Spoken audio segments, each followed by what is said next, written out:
Hi friends, उम्मीद करता हूँ आप सब ठीक होंगे।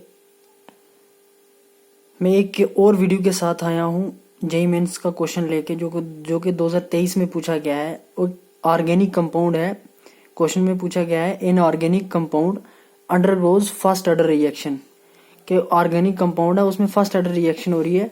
जो टाइम टेक है उसने जो टाइम लिया है मतलब 6%, जो 60% डीकम्पोजिशन है उसने जब रिएक्शन 60% डीकम्पोज हुई है उसने टाइम लिया है 540 सेकेंड। फिर जब अब उसने पूछा है कि जब 90% डीकम्पोजिशन हो जाएगी, रिएक्शन टूट जाएगी 90%, तब का टाइम बताना। मतलब एक ऑर्गेनिक कंपाउंड लिया है उसका टाइम, मतलब जब वो 60% डीकम्पोज होगी तो उसका इतना टाइम है 540, और बताना है हमें कि जब 90% डीकम्पोज हो जाएगी उसका टाइम क्या होगा। पहले हम 60% के लिए लिखते हैं रिएक्शन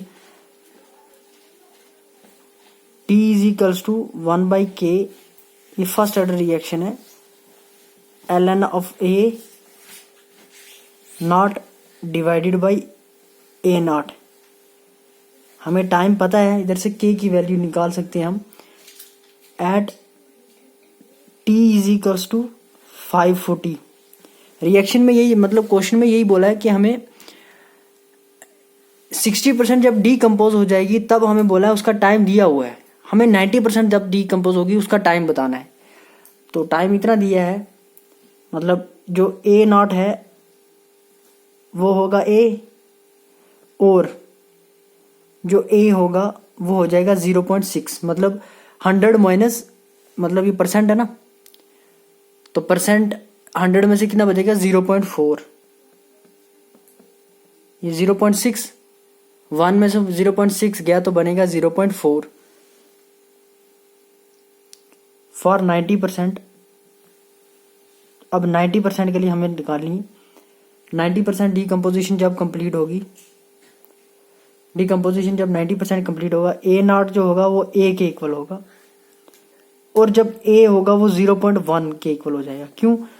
क्योंकि ये 90% है तो बचेगा कितना 1, मतलब 10% बचेगा। ये 60% था और जो डीकम्पोज होने के लिए जब बचेगा वो 40% बचेगा। अब ये सब इंफॉर्मेशन हमें पता है, लग गया, मतलब सब पता लग गया क्या क्या होगा क्या नहीं। अब हमने क्या करना है, टी जो सेकंड का है वो हमें निकालना है। इन दोनों का रेशो लेंगे हम, T1/T2 which is equals to 1/k ln of A nought upon 0.4 A nought. यह आया T1। T2 क्या होगा 1/k ln of A nought upon 0.1 A nought. समझ आई?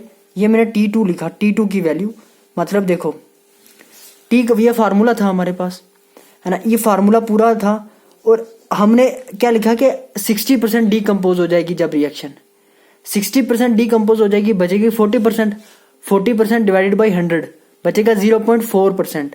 जब उसका टाइम दिया हुआ है हमें, इसका टाइम गिवन है हमें कितना 540, और बताया कि जब 90% मतलब 90 डिवाइडेड बाई 100 बचेगा 0.1%, डिवाइड मतलब 100 माइनस 100,000 माइनस 100 माइनस 90 बचेगा 10%, 10%, 10 डिवाइडेड बाई 100 बचेगा कितना 0.1%, वही लिखा मैंने।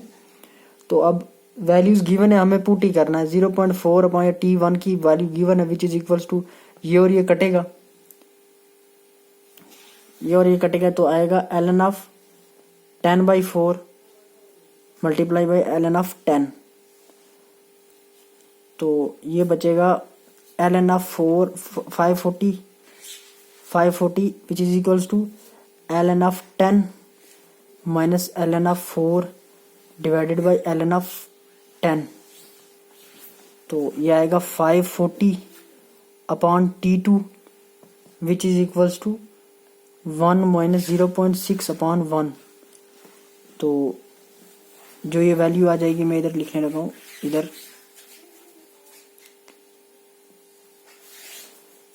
T2 which is equals to 1350 second आ जाएगा। ये हमें जेईई मेंस का क्वेश्चन था। आई होप आपको ये समझ आएगा, बिल्कुल इजी क्वेश्चन था कि रिएक्शन, मतलब एक रिएक्शन है कि उस क्वेश्चन में ये बोला एक रिएक्शन है कि वो डिकम्पोज हो रही है, 60% उसका टाइम पीरियड दिया है। और दूसरी ये मतलब वही रिएक्शन है, और उस जब वो 90% डिकम्पोज हो जाएगी उसका टाइम पीरियड बताना है। सीधा फार्मूला लगाया और हमें पता है कि कितने में से कितना माइनस करेंगे तभी जाके हमें वो मिलेगा। मैंने ये लिखा, ये आया ए। तो जब 90% होगा, जब 90% होगा तो वो 0.1% हो जाएगा, तो वही वैल्यू आई।